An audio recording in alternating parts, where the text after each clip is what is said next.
Hello, my name is Rachel Vahey, and I am a Senior Technical Consultant here at AJ Bell. Today's webinar is focusing on the key facts about ISAs.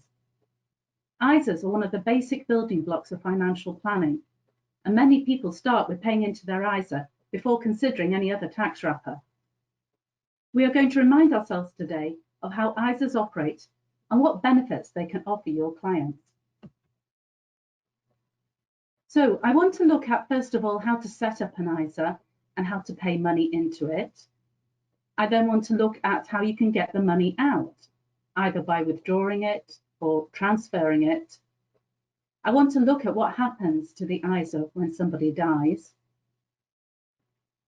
We're going to look at qualifying investments and what investments can be held in a stocks and shares ISA. And then I want to finish up by looking at financial planning and what role ISAs play in financial planning sphere in 2020.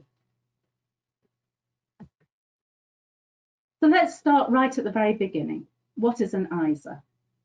Well, the basic answer is an ISA is a tax wrapper that's able to hold investments tax efficiently.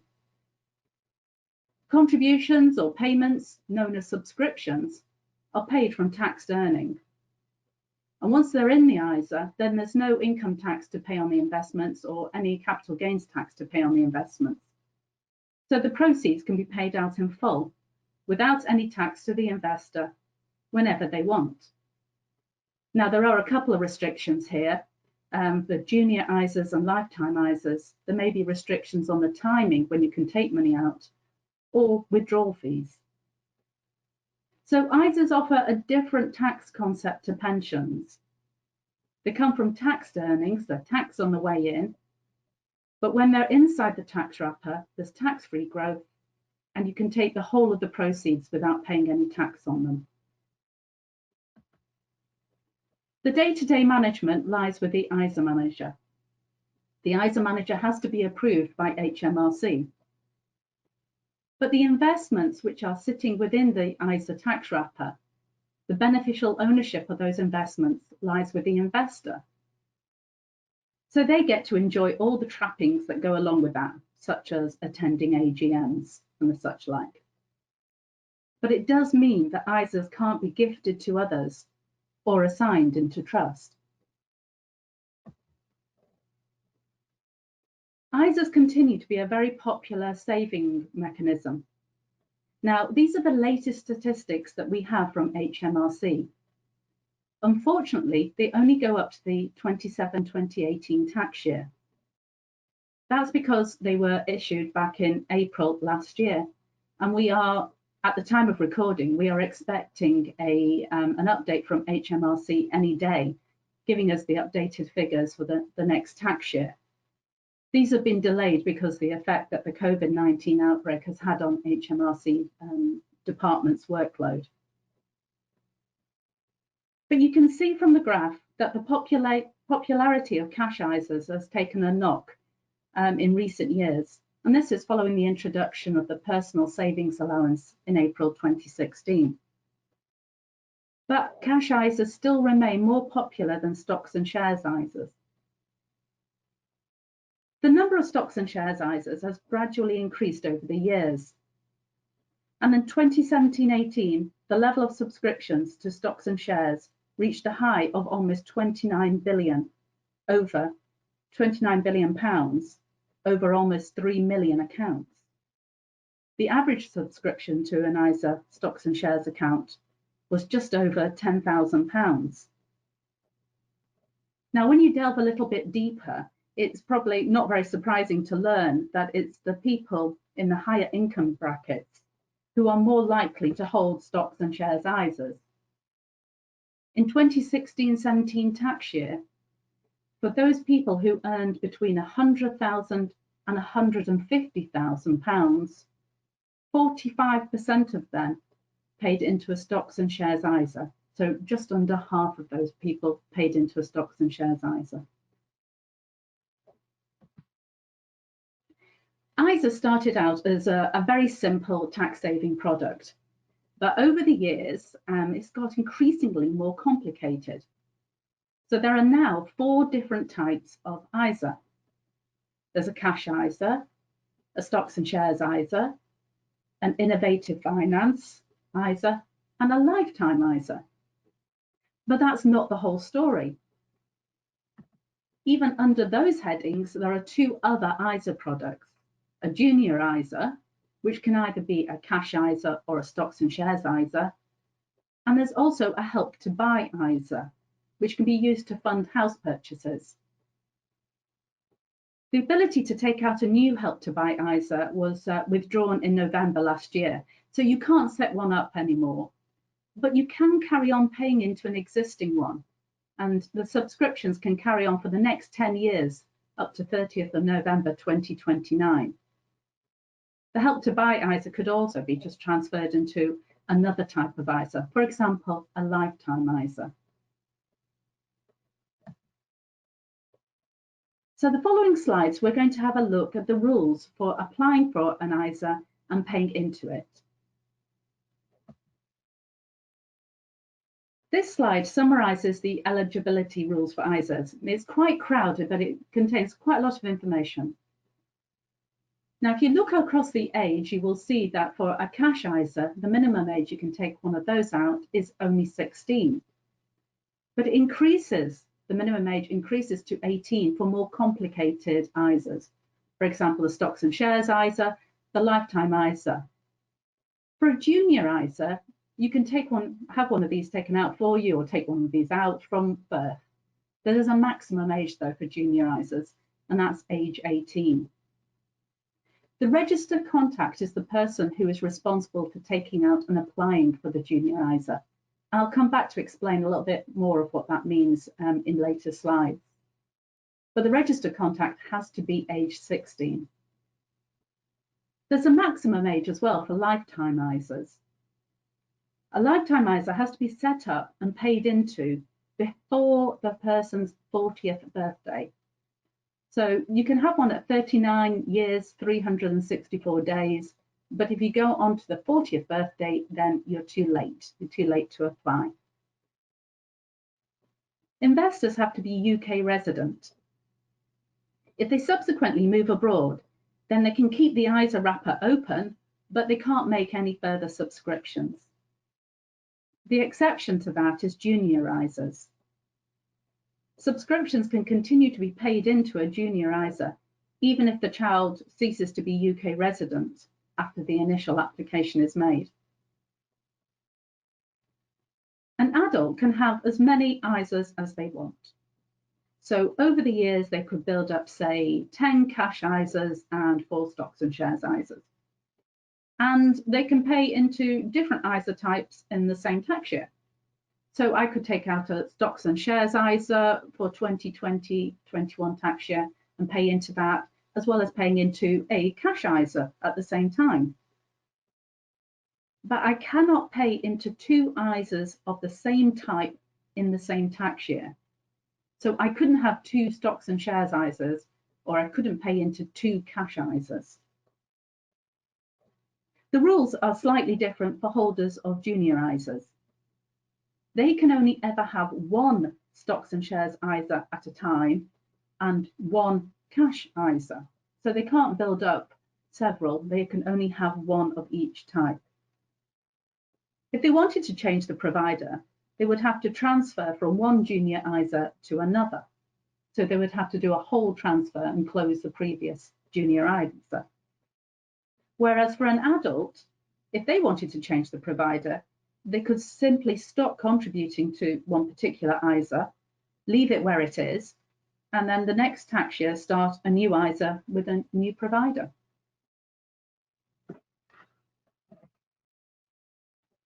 So, as I was saying, people can pay into different ISA types in the same tax year, but they cannot pay into 2 ISAs of the same type in the same tax year.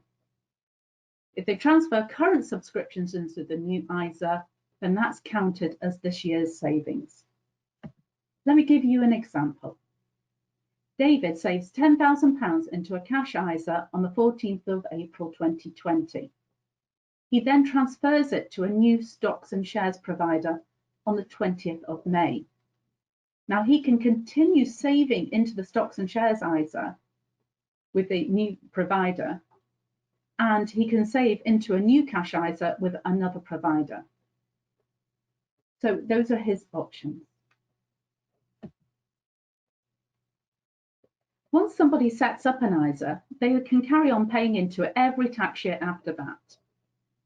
But if they miss paying in one tax year, then the following tax year, they will need a fresh application. So if they have a gap year where they don't pay anything, the following tax year, they have to make a fresh application.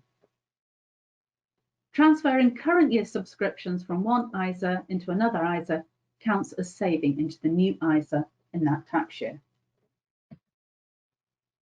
Let's look at an example. This is Amy. Amy pays £19,000 into a stocks and shares ISA on the 26th of May 2018. But then she makes no further payments for the rest of that tax year, the 2018-19 tax year, nor the following tax year, the 2019-2020 tax year. On the 8th of April 2020, she then wants to pay in another £17,000. Because she's had a gap year, she will have to complete a new application form. Now, in practice at AJ Bell, the reapplication is part of the online subscription process if the advisor does it, or it's an additional page on the paper additional subscription form. So the investor wouldn't have to do the standard application process, but just a pared down process.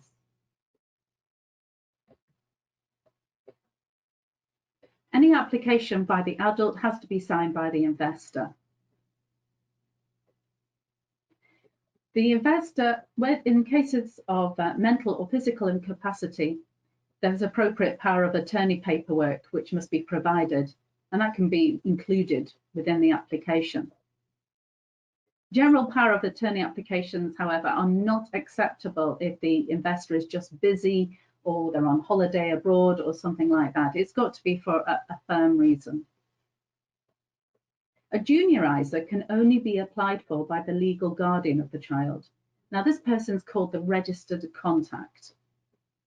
Usually the registered contact is the parent or legal guardian. So importantly, a grandparent cannot set up a junior ISA for their grandchild. They can pay into one of them for them, but it's up to the parent, the person with the parental control. They're the person who must set up the junior ISA. The ISA allowance for this tax year is £20,000. Now, this can be paid into one ISA, or it can be paid across a couple of different ISA types. For example, you could pay £10,000 into a cash ISA and £10,000 into a stocks and shares ISA. You can also pay into a lifetime ISA, but there is a limit of £4,000 on the lifetime ISA. When you pay into a lifetime ISA, you get a 25% government bonus, and the maximum government bonus is going to be £1,000. So that makes a total of £5,000, £4,000 from you plus £1,000 from the government. The rule is that the money must belong to the investor. But in practical terms, that means that the money can be paid from the investor's own funds, or it could be paid by a third party as a gift. Money paid in has to be cash.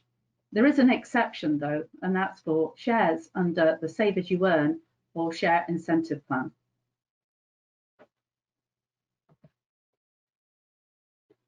The JISA allowance for this tax year is a whopping £9,000.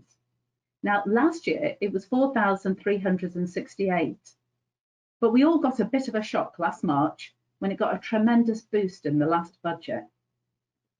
This increase was even more bizarre when we consider that the average JISA subscription in 2017-18 tax year was just under £1,000.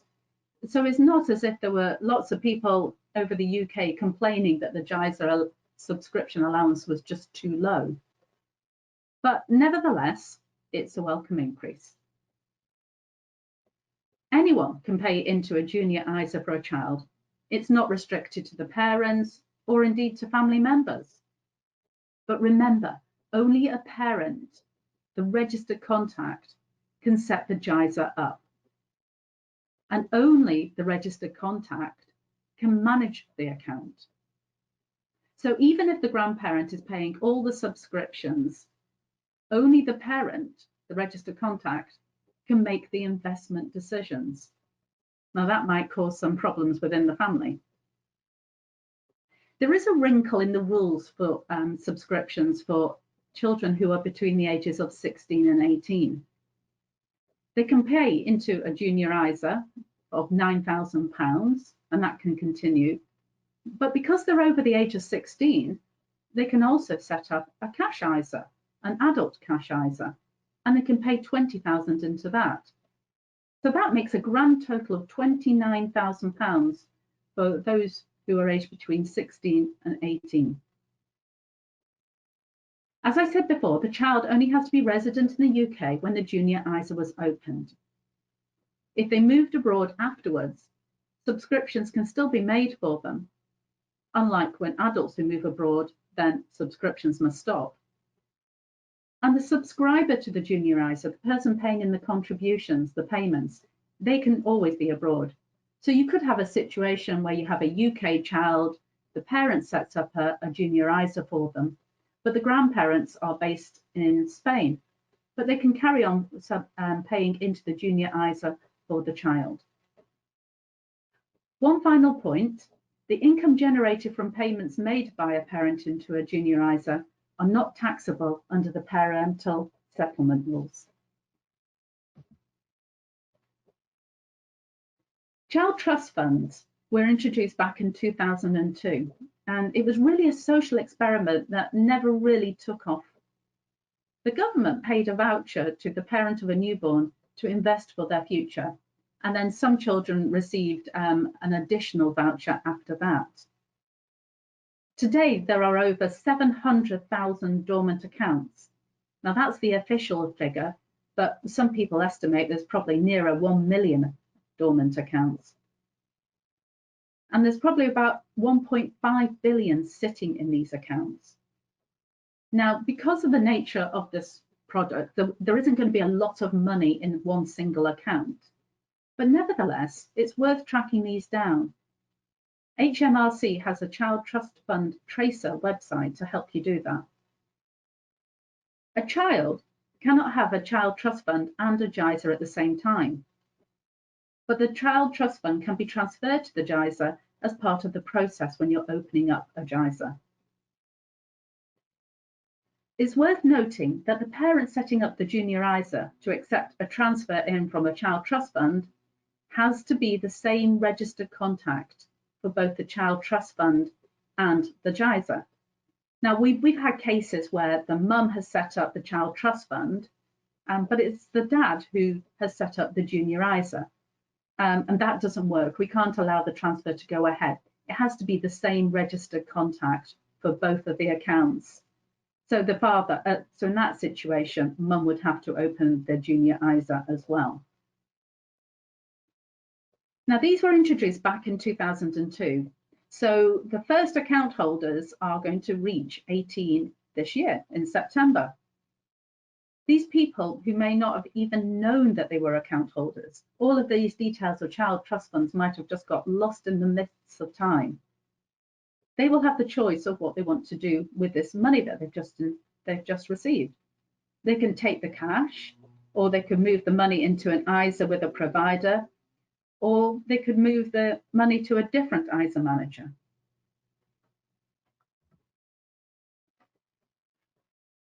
There is a way that up to £27,000 can be paid into a child savings over a calendar year. This is because the subscription period for a child trust fund runs on a calendar year, and for a JISA, it runs on a tax year. So this is an example where the child has been born on the 1st of August. So the child trust fund runs from the 1st of August to the 31st of July.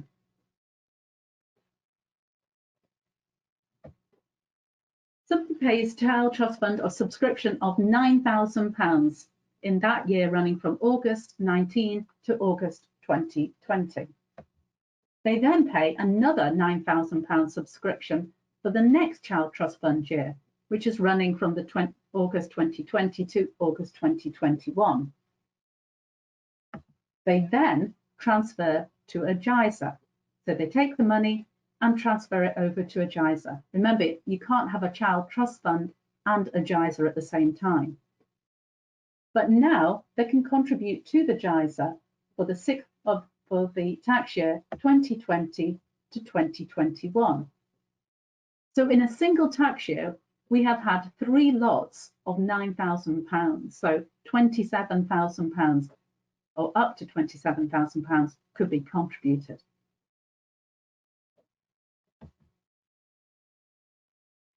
It's up to the ISA manager to report the current year's subscriptions to HMRC after the end of the tax year. Now, we might have situations where there's been a breach in the level of subscriptions paid, but it's up to HMRC to identify where that has happened. And only when HMRC has identified where it's happened, and then it will instruct the ISA manager to carry out the action.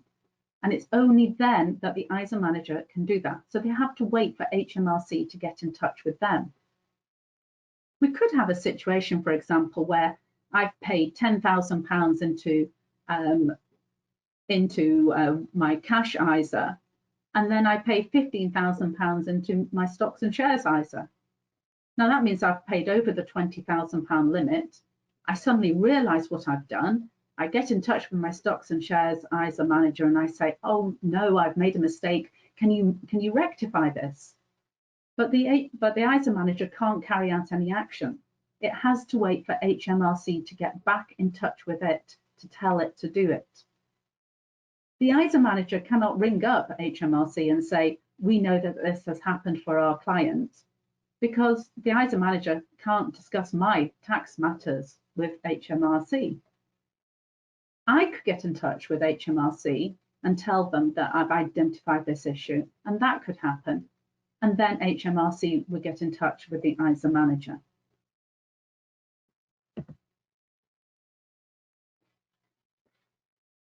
ISAs could be made void if there's been a breach of the regulations. Now, say for example, I have subscribed to 2 stocks and shares ISAs in the same tax year.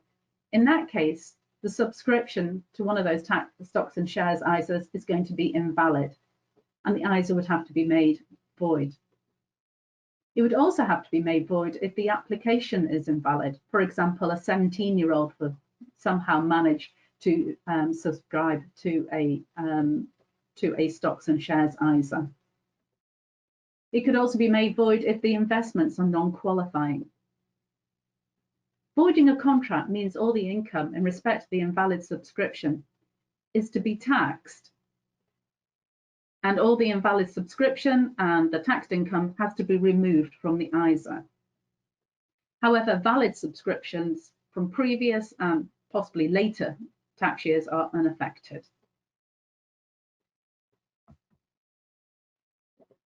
I now want to go on and look at how you get your money out of an ISA. Cash can be withdrawn at any time, and indeed the flexibility to access an ISA is one of the biggest benefits and positives about taking out an ISA. If you take money out of an ISA because you have an emergency, you need the money desperately to fund something, but then decide later on in the tax year that you could put some money back in, that new money has to count towards the subscription level, unless it's a flexible ISA. Now, some ISAs have been set up with the ability to be flexible ISAs. It's not a different type of ISA, it's just a different feature.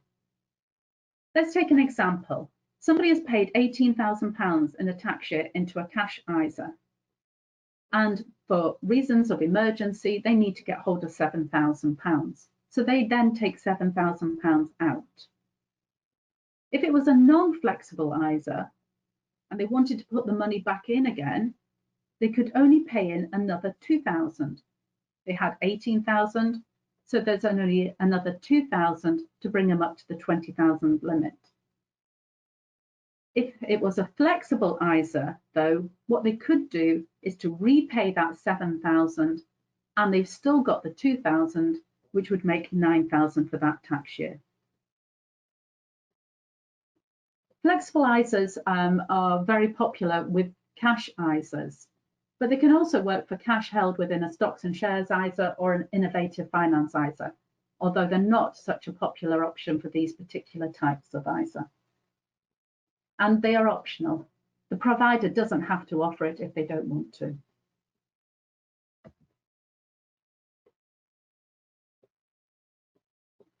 When you're withdrawing money from a lifetime ISA, there is a withdrawal charge.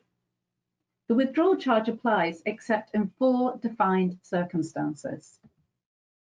The first one is the purchase of a house. Now, it has to be a residential house, it has to be your main residential house, and you have to be a first-time buyer. And the property can be worth up to £450,000.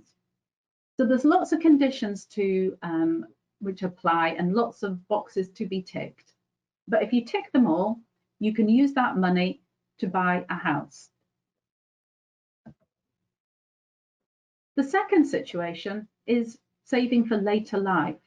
So if the person is over the age of 60, then they can withdraw the money from the lifetime ISA with no withdrawal charge. There wouldn't be any charge on that amount of money. Now note that is age 60 compared to the early access age for pensions, which is 55, or the access age for pensions, which is 55. The other two situations where you can take your money out of a lifetime ISA without paying a withdrawal charge, well, the third reason is within severe ill health. So if you have less than 12 months to live, you can take your money out of a lifetime ISA and there won't be any withdrawal penalty. And the last one is on death, the money can be withdrawn, and again, there won't be any penalty. The withdrawal charge is usually 25%. Now, people might think that sounds okay. You get a 25% bonus on the way into a lifetime ISA, and you get a 25% charge on the way out. This 25% charge recoups the government bonus that has been paid, but it also means a small penalty on your own subscriptions, a 6.25% penalty on your own subscriptions. And this is to dissuade people from taking money out of a lifetime ISA early. The government wanted people to keep their money within the lifetime ISA. So that's why it's a 25% charge. However, recently, the withdrawal charge has been reduced to 20%. This is a temporary change, and it applies from the 6th of March 2020 to the 5th of April 2021. This is in light of the financial pressure that many people, especially many younger people, are going to face because of the COVID-19 outbreak. So the government is trying to look for ways to make it a little bit easier for people. And one of the things they decided to do was to reduce the withdrawal charge for lifetime ISAs down from 25 to 20%. Now, I hope that this change stays. I've always felt that a 25% charge is it's unfair. And I think that's partly because people don't really realise that they're being penalised on their own funds. 25% on the way in and 25% charge on the way out. It sounds equitable, but it isn't. So I, for one, really hope that the 20% is not a temporary feature, but it's made permanent from next tax year onwards. When somebody reaches 18, on their 18th birthday with a JISA, they can then have a few options of how they want to take their money. They can take their money out direct and just go and spend it, or they could transfer it to a different type of ISA, for example, a cash ISA or a stocks and shares ISA, or they could take it to a lifetime ISA. And if they do that, then they're going to enjoy a 25% bonus on the lifetime ISA. So that might be a very good solution for people who are maturing or have JISA funds which are maturing. Well, our experience is that most people or most junior ISAs, when they get to age 18, that the money just flips over into a new ISA account. I think a lot of parents are worried about setting up junior ISAs because they think that the money is going to disappear, that the person is just going to take the money and run when they get to 18. But this really isn't what we've seen happen in practice.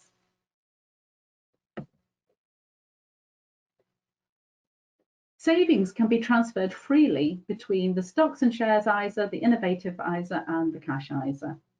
So money can be transferred from all of these ISA types quite easily between them. Transfers involving lifetime ISAs, however, are restricted. Lifetime ISAs can accept transfers in from other types of ISA, but only up to the payment limit of £4,000. And people can transfer their lifetime ISA to other types of ISA, but there's going to be a withdrawal charge if they choose to do that.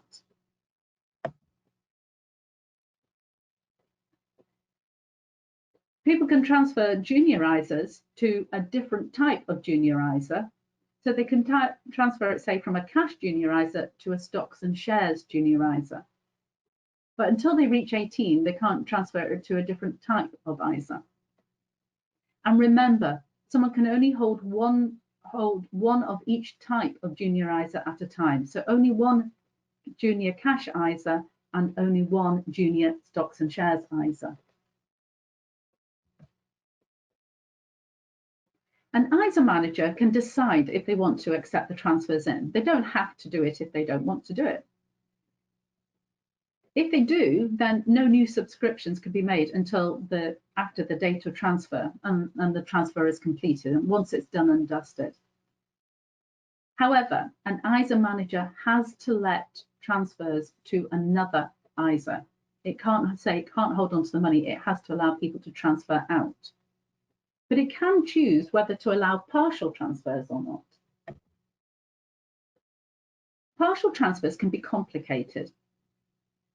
The current year's subscriptions have to be identifiable. So we have to be able to figure out what has been paid in the current year, and that money has to be bundled together and kept together.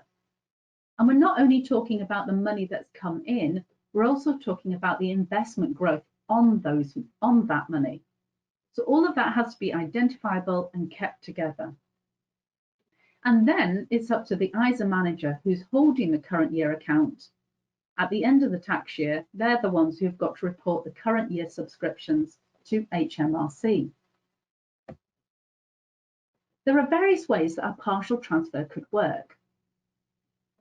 So you have the current year subscriptions, and those are the ones in red. And that's the money that's paid in this current tax year and the investment growth on that. And then you have all the other money, everything that's been paid in the previous year and the investment growth on that. So option one, you just transfer the current year to a new ISA manager. And if you do that, then it's up to the new ISA manager to report to HMRC at the end of the tax year. Or you just transfer all the previous year's subscriptions to the new ISA manager. And in that case, it's up to the old ISA manager to report the current year's subscriptions to HMRC. Or what you can do, instead of transferring all the previous year's subscriptions, you just transfer part of the previous year's subscriptions. Or the final option, you transfer the current year's subscriptions and only part of the previous year's subscriptions. So 4 different ways that you can cut partial transfers. Now, as I said before, partial transfers can be complicated. If you're talking about a cash ISA, then it's fairly easy to track what money has been paid in the current year and what the investment growth is on that year. However, if you're talking about a stocks and shares ISA, it's a little bit more complicated. Now, let's say I have a stocks and shares ISA, I have 5 funds, and I pay my first year's subscriptions into them, and I divide my subscriptions across the 5 funds. In the second year, I add to these funds and I add a little bit more, but not in the same proportion as I did the first year. And in the third year, I add some more. Now, it doesn't look like that for my, when you look at my stocks and shares ISA, it looks more like this. It will be shown as the fund value over the 5 different funds. And now it's complicated to try and track down which part of Fund 1, for example, relates to current subscriptions, plus the investment growth on those current subscriptions. That's why it's complicated for stocks and shares ISA managers to allow partial transfers. I want to now go on and look at what happens to an ISA account when the investor dies. This is an area where the rules have slightly changed over the last couple of years. If someone has died since April 2018, the ISA will continue to enjoy tax advantages until it's closed. So the tax advantages don't stop when the person dies. They stop when the estate is completed or when the executor closes the ISA. When the ISA is closed, the executors can then decide what to do with the money.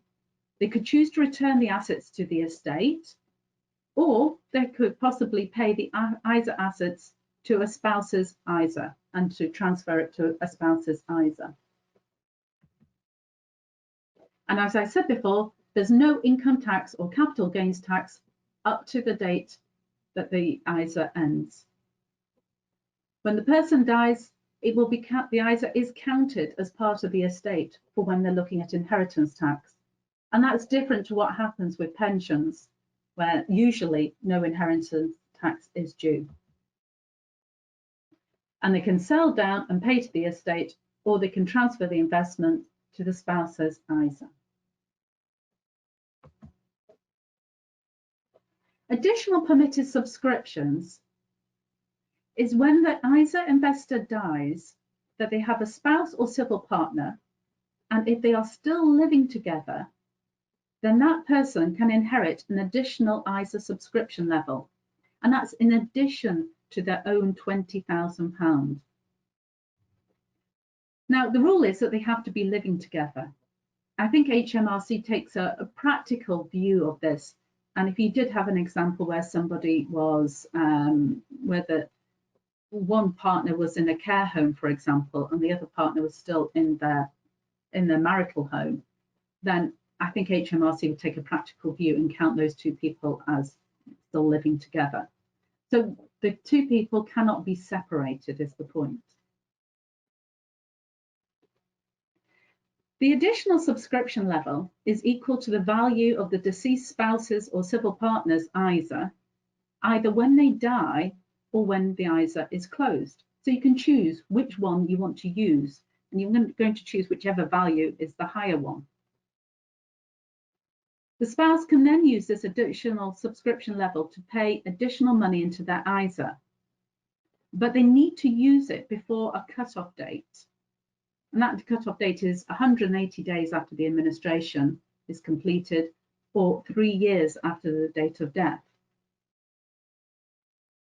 To pay the additional subscription level, the spouse can use either their own money to pay the additional amount, or they could ask for assets under the deceased ISA to be transferred to their own ISA.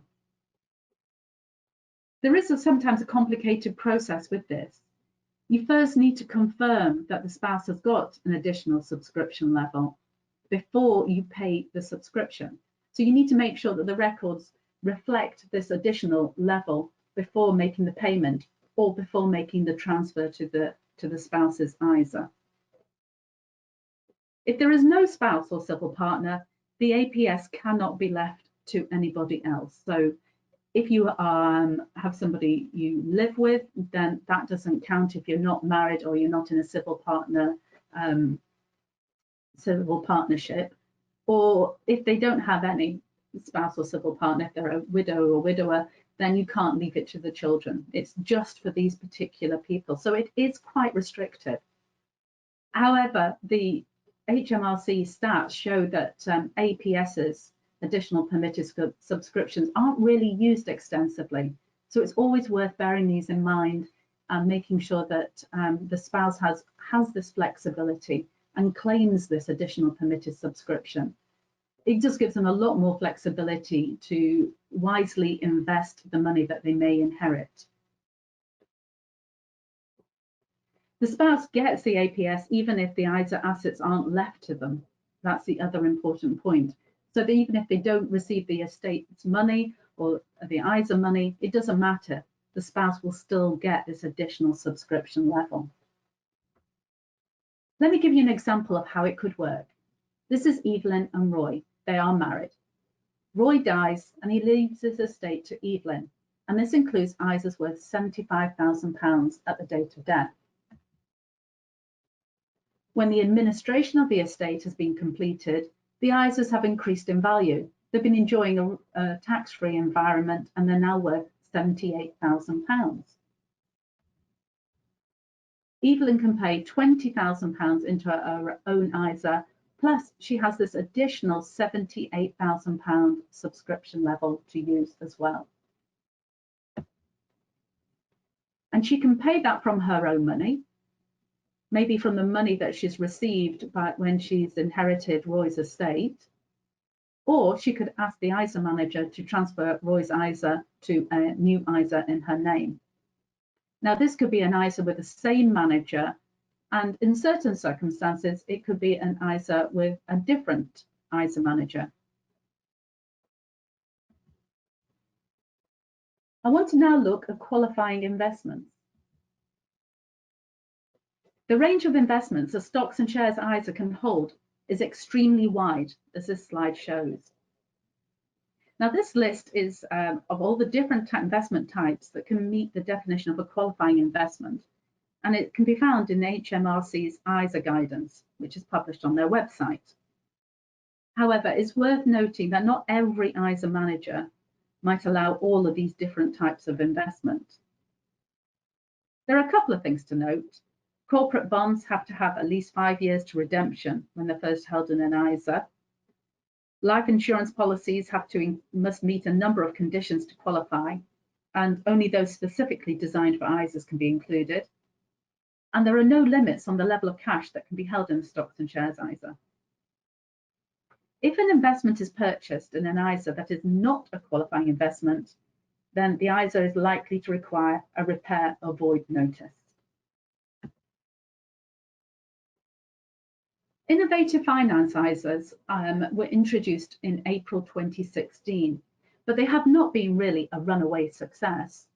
In 2017-18, there was only 31,000 accounts paid into, and the average subscription was £9,000. Now, remember when I said for stocks and shares ISAs, the average subscription was £10,000.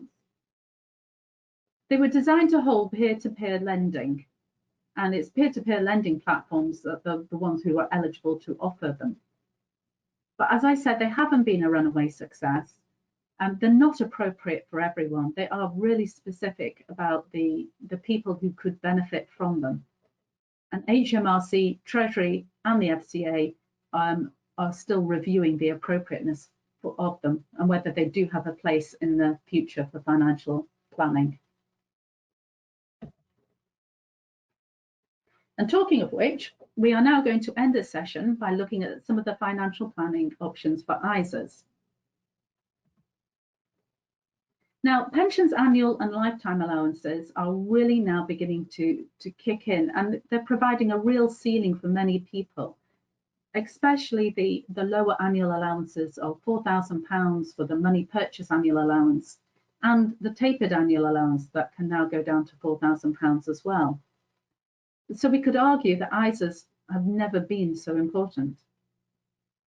If we're looking at the current climate for saving, I think this is very interesting what people are doing during lockdown.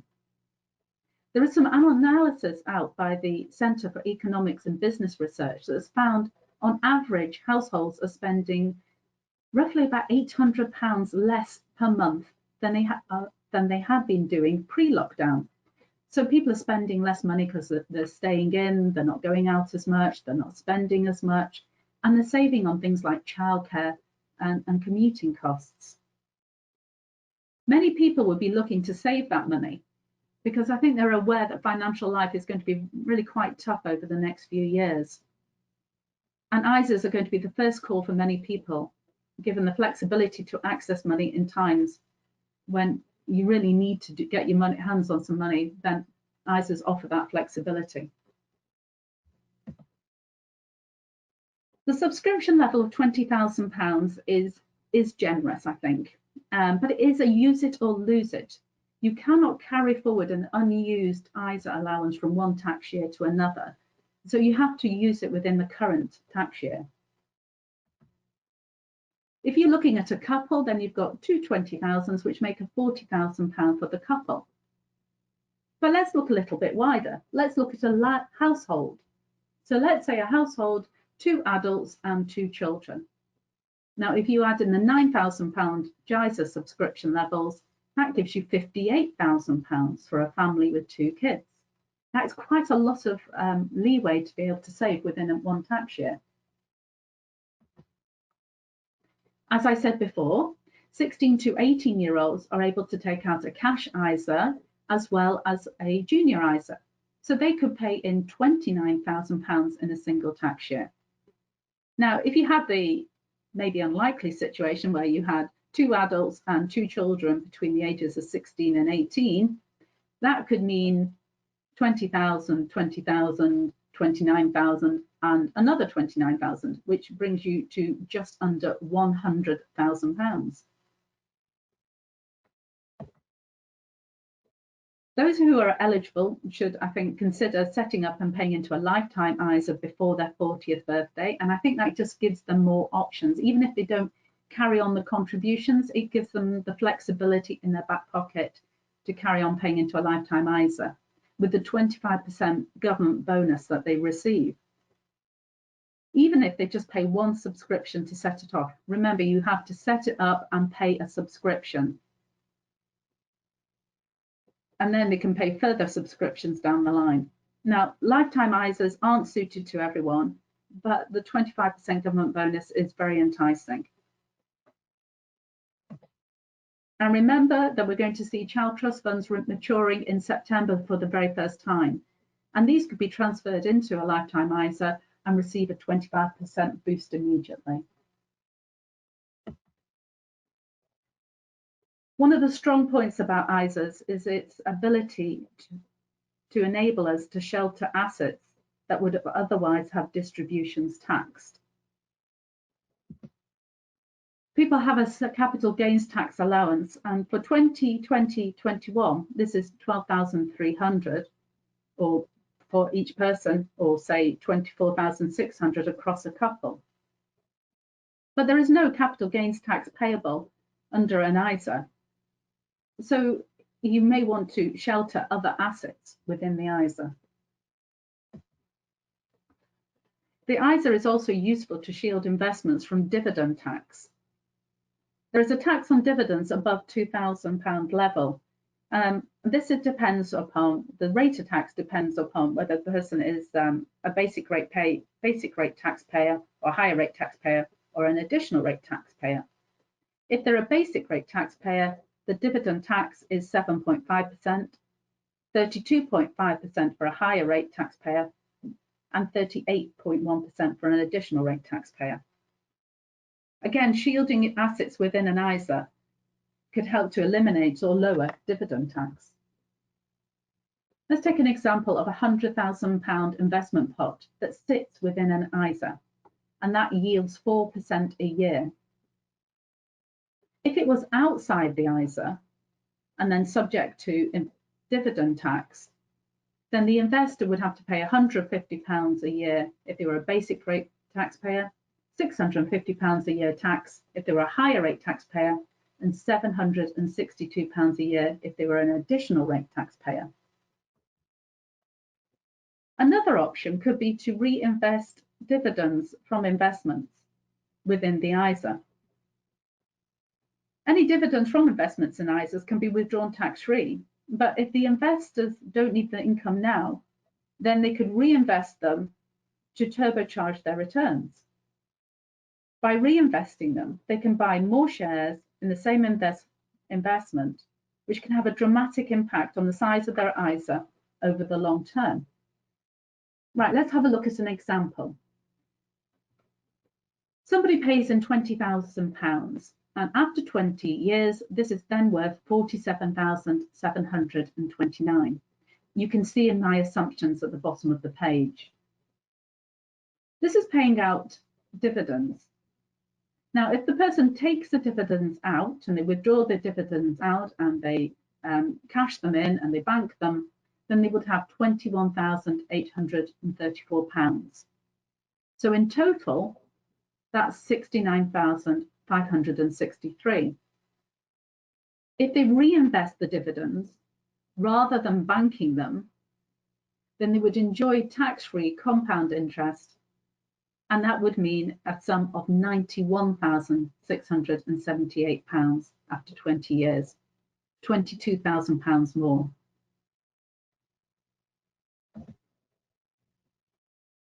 So today we've looked at the key facts about ISAs. We've looked at how you can apply and how much money you can pay into an ISA, how you can take your money out of an ISA, what happens on death, what qualifying investments are allowed, and what place ISAs have in financial planning. Now, hopefully what I've done today is to demonstrate that ISAs do have a special place in the savings strategy for the UK.